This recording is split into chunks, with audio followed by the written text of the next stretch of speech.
Bonjour à tous. Aujourd'hui, je vais vous présenter notre nouveau modèle de document unique d'évaluation des risques professionnels. Nous avons créé un nouveau modèle qui est plus complet et plus facile à créer pour vous que celui que nous avions précédemment sur le site internet d'AGA. Donc, pour rappel, le document unique d'évaluation des risques professionnels est obligatoire dans toutes les entreprises dès le premier salarié. Donc, ça signifie qu'aujourd'hui, si vous avez au moins un salarié, vous devriez avoir un document unique d'évaluation des risques. Donc, ce document doit être mis à jour à chaque fois qu'un nouveau risque est identifié. Donc, par exemple, en ce moment, les risques qui sont liés, bien entendu, à la situation sanitaire actuelle. Donc, le document unique d'évaluation des risques fait partie de votre obligation en tant qu'employeur de veiller à la santé et à la sécurité de vos salariés. Donc, chez AGA, nous, on vous encourage vraiment à le créer, si vous ne l'avez pas encore, ou à le mettre à jour, puisque l'inspection du travail vérifie en priorité ce document unique, tout comme il vérifie les affichages obligatoires. Donc, je vais commencer la démonstration de ce petit outil, de ce modèle. Donc, vous le voyez sur cette première page, vous pouvez mettre le logo de votre agence pour personnaliser un petit peu le document. Et également remplir la case donc identification de l'entreprise. Donc, on a bien précisé en jaune que le modèle est à adapter en fonction de la réalité observée à l'agence. Donc ça, c'est très important. Notre modèle, bien entendu, doit être modifié en fonction des risques réels de votre agence.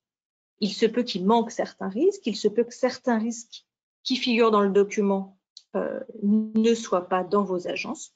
Donc, à vous de l'adapter. Sur la deuxième page, vous pouvez voir donc une liste des contacts utiles. Donc là, de la même manière, on vous invite à le compléter et à rajouter des contacts si vous le souhaitez.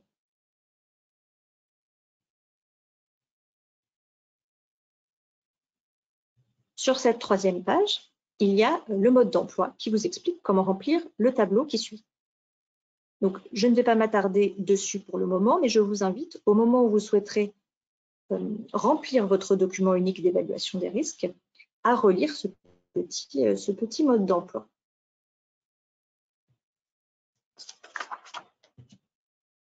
Donc, la première chose à faire dans votre agence, c'est donc la colonne, la deuxième colonne, première et deuxième colonne, c'est d'identifier les risques qui existent.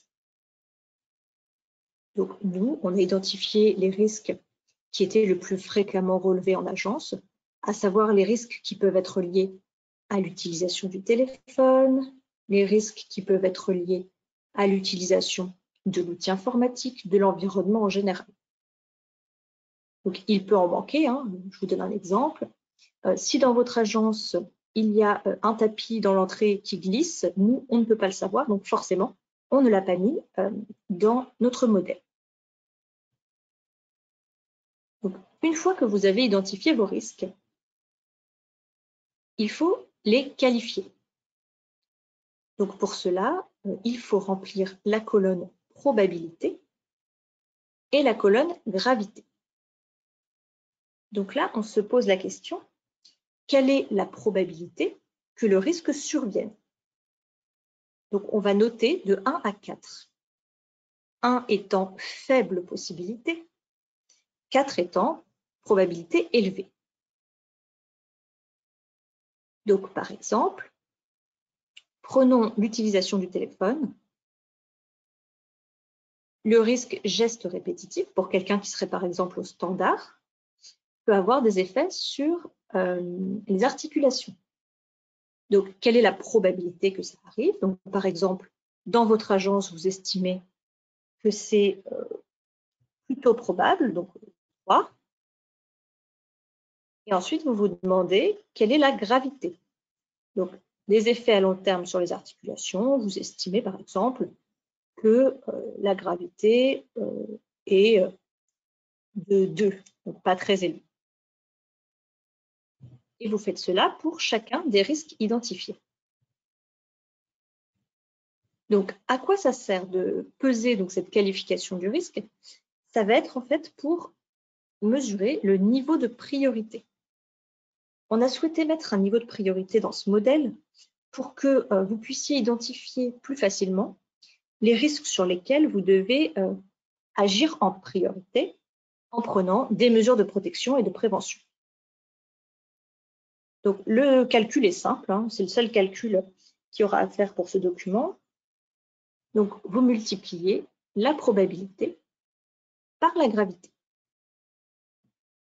Donc, vous obtenez un chiffre. Donc là, 3 fois 2, donc vous obtenez 6. Pour définir le niveau de priorité, vous regardez, on a 3 niveaux. Si le résultat est entre 1 et 4, la priorité est 3. Donc, c'est peu prioritaire.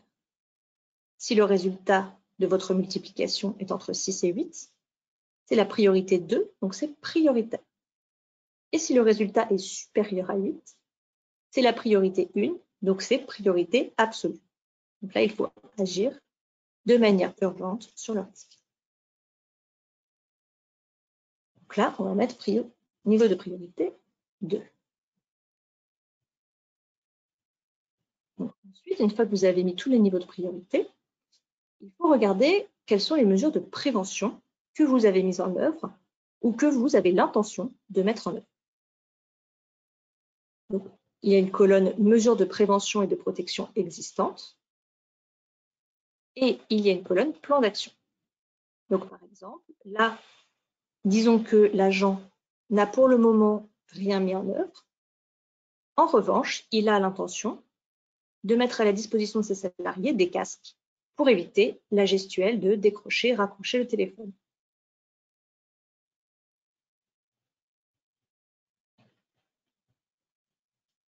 S'agissant du Covid plus précisément, puisque nombre d'entre vous ont sans doute déjà un document unique, mais doivent le mettre à jour. Nous avons créé une annexe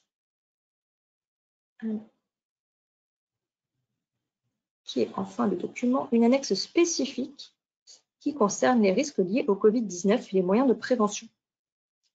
Donc le tableau est exactement le même, mais nous l'avons pré-rempli en transposant la fiche sanitaire que vous avez reçue il y a maintenant une dizaine de jours. Donc, plusieurs catégories. Lorsque le salarié est en télétravail, les risques peuvent être une mauvaise ergonomie du poste de travail, un matériel inadapté, une perte des limites entre vie professionnelle et vie privée, un isolement. Et lorsque le salarié est revenu travailler dans les locaux de l'entreprise, c'est bien sûr une exposition des salariés au Covid-19 et on décline tous les risques et les mesures de prévention mises en œuvre.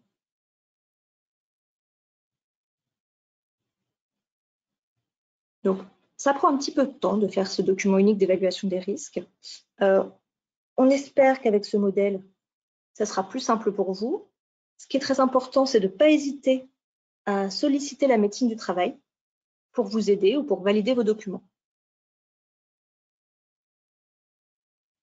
Je vous remercie d'avoir suivi ce petit tutoriel en espérant que ça vous ait été utile et je vous souhaite bon courage pour la création de votre document unique.